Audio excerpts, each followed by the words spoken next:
వాక్యాన్ని ఉన్నది ఉన్నట్లుగా బోధించాలా, లేక అప్పుడప్పుడు మనకు అనుకూలంగా కూడా మలుచుకోవచ్చా? సువార్త ప్రకటించినప్పుడు ఈ లోకస్తుల మనసులను ఏది అడ్డగిస్తుంది? మంటిఘటము అనగా ఎవరు? ఈ విషయాలను పరిశీలిద్దాం.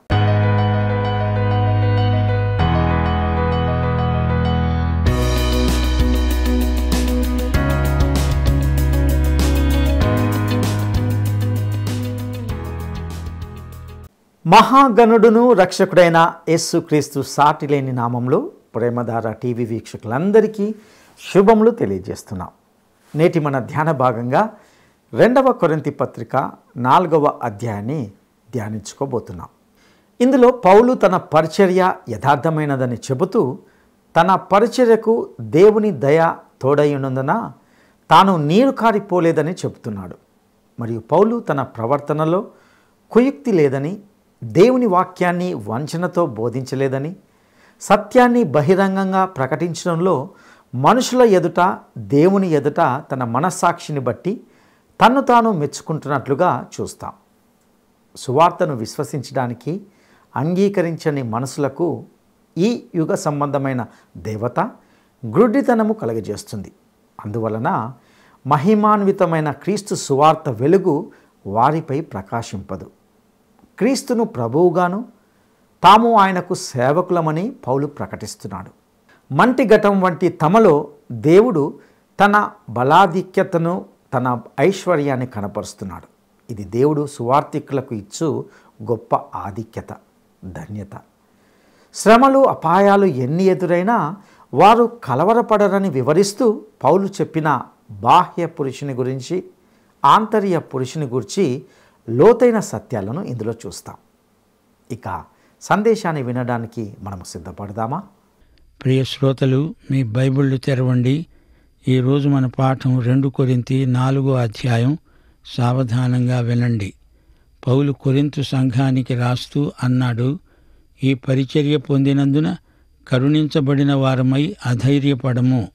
అయితే కుయుక్తిగా నడుచుకొనకుండా, దేవుని వాక్యమును వంచనగా బోధించకుండా, సత్యమును ప్రత్యక్షపరచడము వలన ప్రతి మనుష్యుని మనస్సాక్షి ఎదుట మమ్ములను మేమే దేవుని సముఖమందు మెప్పించుకుంటూ అవమానకరమైన రహస్య కార్యములను విసర్జించి ఉన్నాము. మా సువార్త మరుగు చేయబడిన ఎడల నశిస్తున్న వారి విషయంలోనే మరుగు చేయబడి ఉన్నది. దేవుని స్వరూపి అయి ఉన్న క్రీస్తు మహిమను కనపరచే సువార్త ప్రకాశము వారికి ప్రకాశించకుండా ఉండే నిమిత్తము ఈ యుగ సంబంధమైన దేవత అవిశ్వాసులైన వారి మనోనేత్రములకు గుడ్డితనము కలుగచేశాడు. అంధకారములో నుండి వెలుగు ప్రకాశించునుగాక అని పలికిన దేవుడే తన మహిమను గూర్చిన జ్ఞానము యేసుక్రీస్తునందు వెల్లడిపరచడానికి మా హృదయాలలో ప్రకాశించాడు. గనుక మేము మమ్మును గూర్చి ప్రకటించుకోవడము లేదు గాని క్రీస్తు యేసును గూర్చి, ఆయన ప్రభువని, మమ్మును గూర్చి యేసు నిమిత్తము మేము మీ పరిచారకులమని ప్రకటిస్తున్నాము. ప్రియ శ్రోతలు, వింటున్నారా? దైవ సేవలో మనకు ఎదురయ్యే శ్రమలలో మనకు ఎంతో ఆదరణ ఉంది. 1 నుండి 4వ అధ్యాయం వరకు అంతా ఆదరణ సందేశమే. ఆదరణ శిఖరానికి తీసుకుపోతూ పౌలు మనల్ని 4 మెట్లు ఎక్కించాడు. 1వ అధ్యాయంలో మన జీవితంలో ఎదురయ్యే సంఘటనల్లో, సంఘర్షణల్లో ఆదరణ.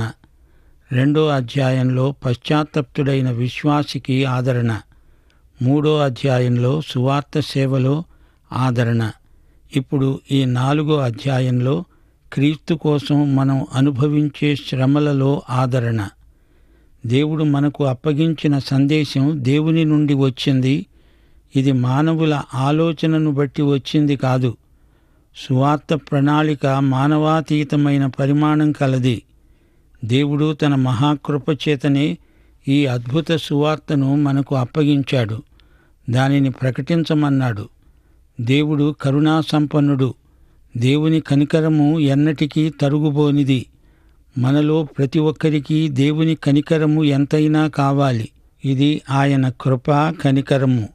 గనుక మనము ఏమాత్రము నిరుత్సాహపడము. మనము దేవుని కృపయందు ఆనందిస్తాము. క్రైస్తవం దేవుని కృపా సువార్త. లోకంలోని మతాలకు క్రైస్తవానికి ఉన్న తేడా ఇది. లోకంలోని మతాలన్నీ నిన్నేదో చెయ్యమంటాయి గాని సువార్త అంటోంది అంతా ప్రభువే చేశాడు, నీవు రక్షణకు చేయవలసింది ఏదీ లేదు. ఇది నమ్మాలి. యేసుక్రీస్తునందు విశ్వాసముంచాలి. ఆయన దగ్గరికి రావాలంటే విశ్వాసమే ఏకైక మార్గం. విశ్వాసము లేకుండా ఆయనకు ఇష్టుడై ఉండడం అసాధ్యం.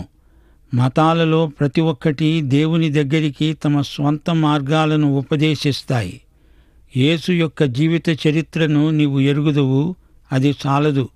యేసు మన పాపముల కోసమై చనిపోయాడు. యేసు మన కొరకై చేసిన శిలువ బలియాగాన్ని నమ్మాలి. మన వ్యక్తిగత జీవితాలకు అన్వయించుకోవాలి. అది రక్షణ. నీవు దేవుని కొరకు చేసింది కాదు, దేవుడు నీ కొరకు చేసింది రక్షణ కార్యం. పౌలు ఒకప్పుడు ధర్మశాస్త్రం కింద ఉన్నాడు. నేను హెబ్రీయుణ్ణి, పరిసయ్యుణ్ణి, ధర్మశాస్త్రమిచ్చే నీతిని నమ్మాను. ఈ విధంగా నా స్వంత రక్షణను సంపాదించుకుందామనుకున్నాను అని సాక్ష్యమిచ్చాడు. కాని ఆ తరువాత దమస్కు మార్గంలో యేసుక్రీస్తును కలుసుకున్నాడు. యేసును స్వకీయ రక్షకుడుగా, ప్రభువుగా అంగీకరించాడు. ఫిలిప్పీ 3వ అధ్యాయం 8-9 వచనాలలో పౌలన్నాడు, నిశ్చయముగా నా ప్రభువైన యేసుక్రీస్తును గూర్చిన అతి శ్రేష్టమైన జ్ఞానము నిమిత్తము సమస్తమును నష్టముగా ఎంచుకుంటున్నాను.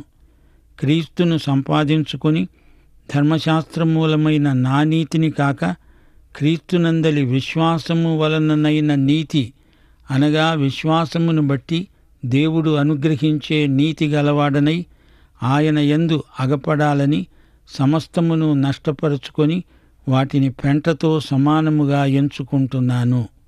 శ్రోతలు, స్వనీతి మనకు ఎందుకు కొరగాదు. క్రీస్తు నీతి కావాలి. నీ స్వశక్తి సామర్థ్యాలతో నీవు ఆయన సన్నిధిలో నిలువలేవు. ధర్మశాస్త్ర నీతి కాదు. క్రీస్తునందు అగపడాలంటే ఆయన ఇచ్చే నీతి వస్త్రాలే ధరించాలి. దేవుని కృపా కనికరము మనకు చాలు. దేవుడు మనల్ని ప్రేమించి తన కృపచేత మనకు రక్షకుణ్ణి ప్రసాదించాడు. మన రక్షణకు ఆధారం దేవుని కృప. మనము రక్షించబడిన తరువాత ఆయన సువార్త శక్తి మనలో పనిచేస్తూనే ఉంటుంది. క్రీస్తునందలి మన విశ్వాసం కేవలం మానసికం కాదు, క్రీస్తునందు నూతన జన్మ ఇది. క్రీస్తు నిన్ను నన్ను రక్షించాడు అంటే మనమే సువార్తకు ఫలితం. సువార్త మనల్ని కన్నది. సువార్తను ప్రకటించే వ్యక్తి ఎవరైనా పరిశుద్ధుడై ఉండాలి. రహస్యమేమీ లేదు, అంతా తేటగా కనపడుతుంది. అవమానకరమైనది ఏదీ మన యందు ఉండదు, జరగదు.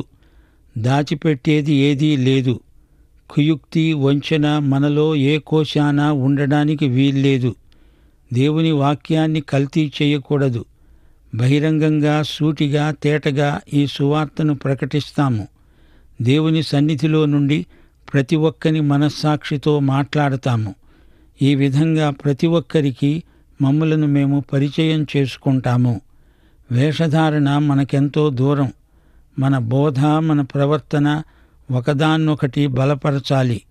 యేసుక్రీస్తు ఆమోదించిన జీవిత విధానం మనది. మనం పరిపూర్ణులమని కాదు, పరిపూర్ణత దిశగా సాగిపోతాము. 1 కొరింథీ 9వ అధ్యాయం 16వ వచనంలో పౌలన్నాడు, అయ్యో, సువార్తను ప్రకటించకపోతే నాకు శ్రమ. నీ నోటి మాటకు, నీ ప్రవర్తనకు పొందిక ఉండాలి. దేవుని ఆత్మశక్తితో ఆత్మ పలికించే మాటలే మనం పలకాలి. అంకిత భావంతో తేట అయిన మనస్సాక్షి గలిగి పౌలు బోధించాడు. మనము అంతే.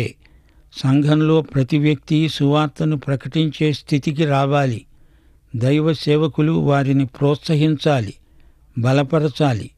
కాపరి గొర్రెలను కనడు, గొర్రెలే గొర్రెలను కనాలి. సంఘబిడ్డలారా, మీలో ప్రతి ఒక్కరూ ఒక సాక్షిగా ఇరుగు పొరుగు వారు నమ్మేటట్లు మాట్లాడి వారిని ప్రభువు వైపు ఆకర్షించాలి. సైతాను ప్రస్తుత యుగానికి దేవుడు దేవత.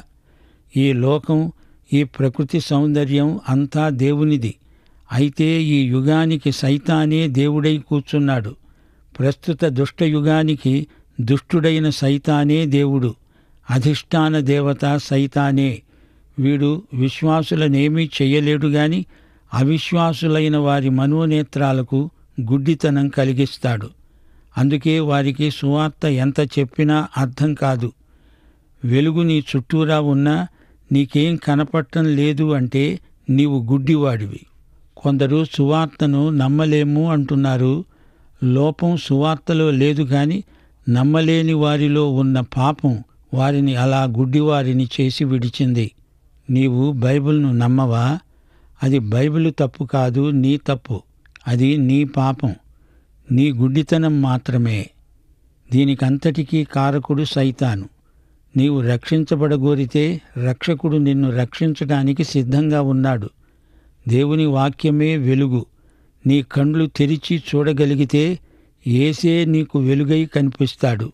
పాపాన్ని ప్రేమించేవాడు యేసు వద్దకు రావడానికి ఇష్టపడడు. పశ్చాత్తప్తుడివై కండ్లు తెరువమని ప్రభువును అడుగు. పరిశుద్ధాత్మ నీకు వెంటనే కనువిప్పు కలిగిస్తాడు. యేసు ముఖ సందర్శనం నిన్ను నిలువెల్లా వెలిగిస్తుంది. దేవుని స్వరూపము గల క్రీస్తు ప్రకాశం వారిలోకి రావాలంటే వారికి కనువిప్పు కలగాలి. ఇది మహిమ సువార్త. ఎందుకనగా క్రీస్తు మహిమను అది బయలుపరుస్తుంది గనుక. మనము ప్రకటించేది ప్రభు అయిన యేసుక్రీస్తును. అయితే శత్రువు ఉన్నాడు. క్రీస్తు ప్రత్యక్షం వారు చూడకుండా వారి మనోనేత్రాలకు గుడ్డితనం కలిగిస్తాడు. సువార్త విషయంలో ప్రజలను గుడ్డివారిగా, కుంటివారిగా చేసేవాడు అపవాది సైతాను. మానసిక అంధులు యేసును చూడలేరు. యేసుక్రీస్తు ప్రభువు. ఆయన సువార్తను ప్రకటించటమే ప్రజాసేవ. ప్రజలకు మనము సేవకులం.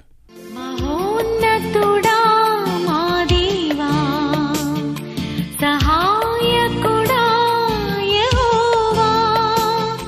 మహోన్నతుడా మా దేవా, సహాయకుడా యెహోవా. ఉదయకాలపు నైవేద్యము, హృదయపూర్వక అర్పణము.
7వ వచనం, అయినా ఆ బలాక్యము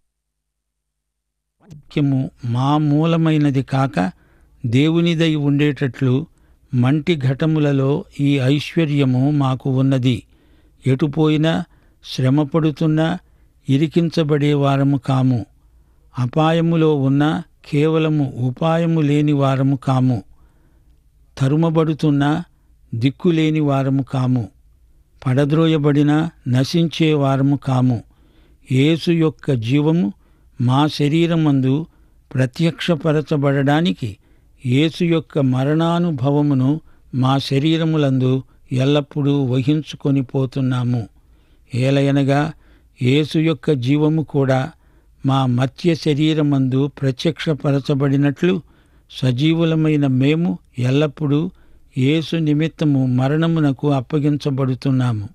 కావున మాలో మరణము, మీలో జీవము కార్యసాధకమవుతున్నాయి. కృప ఎక్కువ మంది ద్వారా ప్రబలి దేవుని మహిమ నిమిత్తము కృతజ్ఞతాస్తుతులు విస్తరింపచేసేలాగున సమస్తము మీ కొరకే ఉన్నవి. శ్రోతలు వింటున్నారా? దేవుడు వెలుగును సృజించాడు. సృష్టిలో దేవుని ప్రథమ సృజన వెలుగు. సృష్టి ఎప్పుడు జరిగింది అంటూ పరిశోధనలు, తేదీలు నిర్ణయిస్తారు. అది అలా ఉంచండి. సృష్టికర్త దేవుడే అని విశ్వసించడం ముఖ్యం. కొందరు క్రీస్తు పూర్వం 4004 సంవత్సరంలో సృష్టి జరిగిందంటారు. మనం నమ్మేది తేదీలు కాదు, సృష్టికర్త అయిన దేవుణ్ణి, ఆయన కుమారుడైన యేసుక్రీస్తును నమ్ముతాము. నిత్యత్వానికి దేవుడు మన దేవుడు. ఆదికాండంలో ఆదిదేవుడు సృష్టికి ముందు నుంచే ఉన్నాడని చెప్పబడింది. దేవుని ఆత్మ అగాధ జలములపై అల్లాడుతున్నాడు. వెలుగు కలుగుగాక అన్నాడు దేవుడు. వెంటనే వెలుగు కలిగింది. అంధకారములో నుండి వెలుగు ప్రకాశించునుగాక అని ఆదికాండంలో పలికిన దేవుడే ఇప్పుడు మన హృదయములలో ప్రకాశిస్తున్నాడు. దేవుడు తన మహిమను గురించిన జ్ఞానమును ఈ విధంగా క్రీస్తునందు మనకు వెల్లడిపరిచాడు. అగాధ జలములపై అల్లాడిన ఆత్మ ఇప్పుడు మన హృదయంలో ఉండి సంచలనం కలిగిస్తున్నాడు. పరిశుద్ధాత్మ మన నిజస్థితిని మన చేత ఒప్పిస్తాడు. పరిశుద్ధాత్మ ద్వారా మనకు నూతన జన్మ కలుగుతుంది. క్రీస్తు మహిమ సువార్త ప్రకాశం మనలో వెలుగుతుంది. దేవుని స్వరూపి అయిన క్రీస్తు సువార్త మహిమ ప్రకాశమిది. మనము ప్రభువు వైపు చూస్తున్నాము.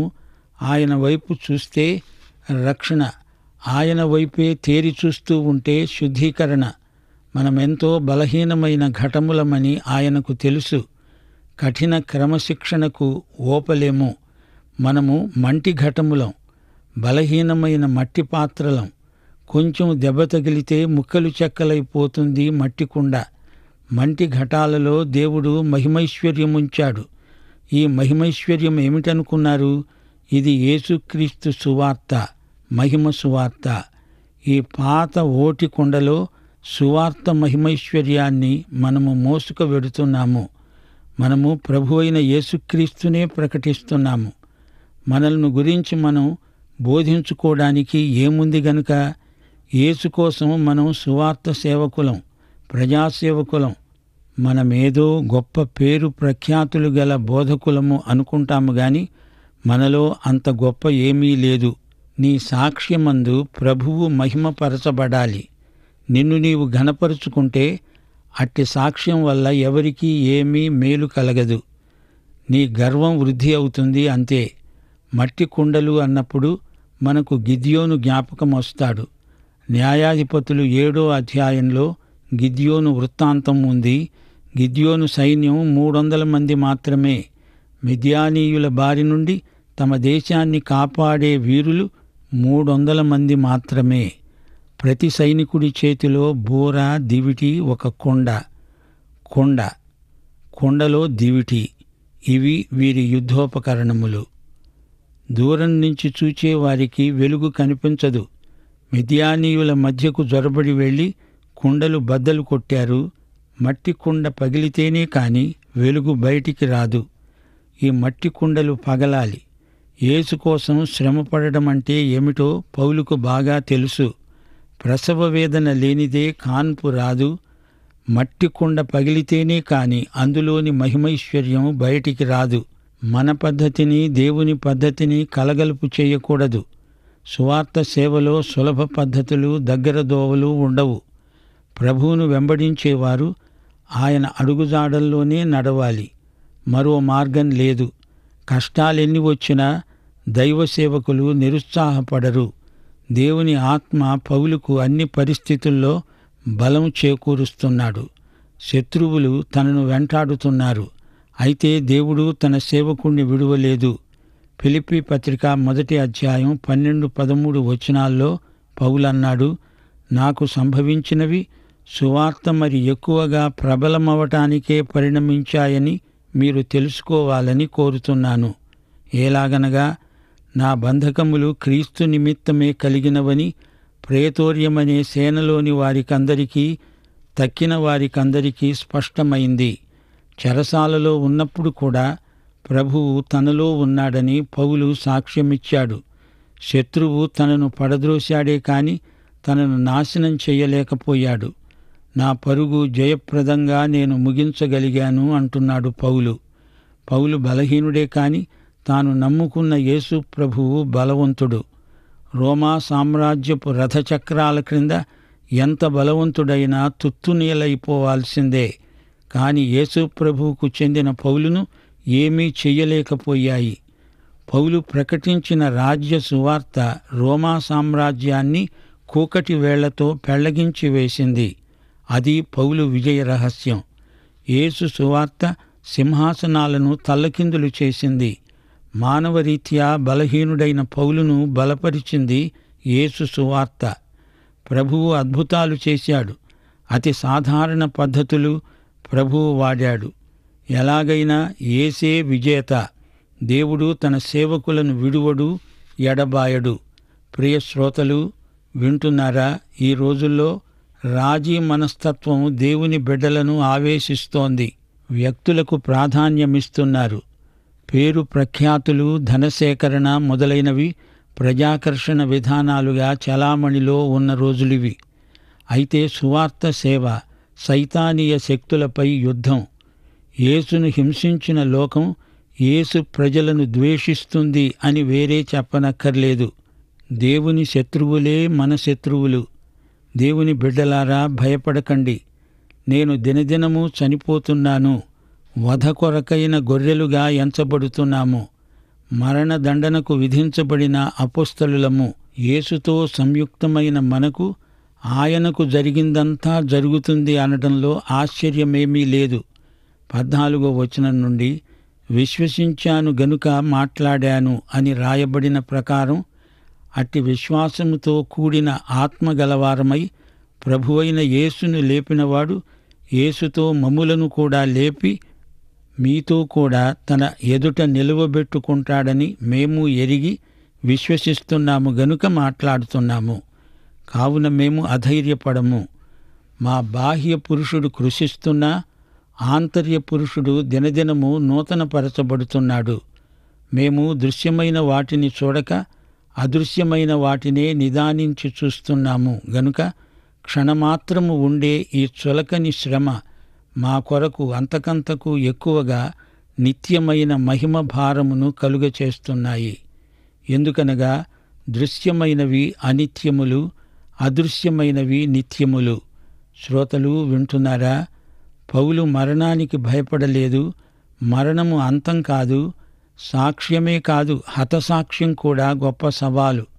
సజీవుడైన క్రీస్తుతో సంయుక్తత పౌలుకు గొప్ప ధైర్యం. యేసును లేపిన పునరుత్థాన శక్తి మనది. బాహ్య పురుషుడు కృషించిన కొద్దీ అంతరంగ పురుషుడు బలపడుతున్నాడు. రాబోయే మహిమ భారంతో పోలిస్తే ఇప్పటి శ్రమలు, వీటి భారం మనం ఎంతో చులకనగా ఓర్చుకోగలం. అతి తేలిక. దేవుని దృష్టికి 1000 సంవత్సరాలు గతించిన నిన్నటి వలె ఉన్నాయి. అదృశ్యమైనవి నిత్యములు. మనం నిత్యత్వపు విలువల కోసం బ్రతుకుతున్నాము. మనం పునాదులు గల పరలోక పట్టణం కోసం ఎదురు చూస్తున్నాము. ప్రియశ్రోత, నీవు ఈ యేసుక్రీస్తును నీ స్వకీయ రక్షకుడుగా ఎరుగుదువా? అయితే ఈ పాఠం నీ కోసమే. ప్రభు అయిన యేసుక్రీస్తు వారి కృప, తండ్రి అయిన దేవుని ప్రేమ, పరిశుద్ధాత్మ యొక్క అన్యోన్య సహవాసము మనకందరికీ నిత్యత్వము పర్యంతము తోడై ఉండునుగాక. ఆమేన్.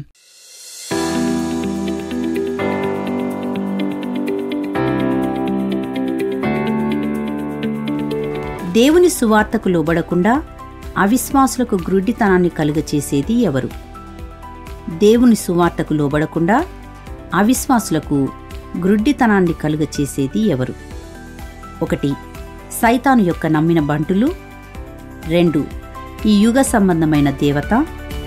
3. క్రీస్తు యొక్క విరోధులు. ప్రియులారా, ఇంతవరకు మనము 2వ కొరింథీ పత్రిక 4వ అధ్యాయం నుండి ఎన్నో శ్రేష్టమైన సత్యాలను నేర్చుకున్నామని భావిస్తున్నాం. దేవుని బిడ్డలుగా క్రీస్తు నిమిత్తము మనకు కలిగే శ్రమల్లో ఎంతో ఆదరణ ఉన్నదని పౌలు ఇందులో మనకు తెలియజేశాడు. దేవుడు తన మహాకృప చేత ఈ అద్భుత సువార్తను మనకు అప్పగించినందున మనము దేవుని కృపయందు ఆనందించాలి. దేవుని వాక్యాన్ని కల్తీ లేకుండా, వంచనతో, కుయుక్తితో కాకుండా ఉన్నది ఉన్నట్లుగా బోధించాలని విన్నాం.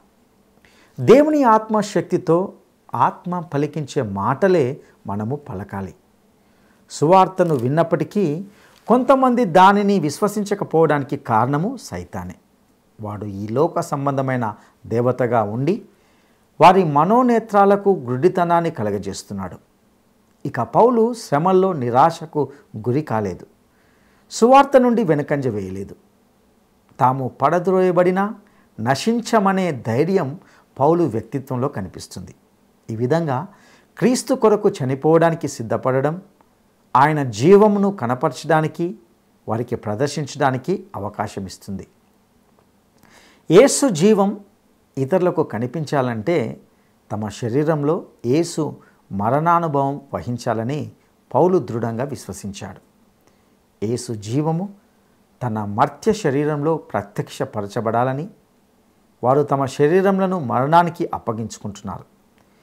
యేసును లేపిన పరమదేవుడు ఆయనను విశ్వసించిన వారినందరినీ కూడా పునరుత్థానమందు లేపుతాడనే క్రైస్తవ నిరీక్షణ అత్యంత గొప్పది. ఆ విశ్వాసంతోనే పౌలు ఇక్కడ మాట్లాడుతున్నాడు. దృశ్యమైన శ్రమలు అశాశ్వతమని, దేవునను గ్రహించు మహిమ నిత్యమైనది అను ధైర్యంతో బాహ్య పురుషుడు కృషించుచున్నప్పటికీ మన ఆంతర్య పురుషుడు పరిచర్య విషయంలో దినదినము నూతనపరచబడుతున్నట్లుగా మనం గ్రహించాలి. అట్టి కృప దేవుడు మనందరికీ దయచేయునుగాక. దైవాశీస్సులు.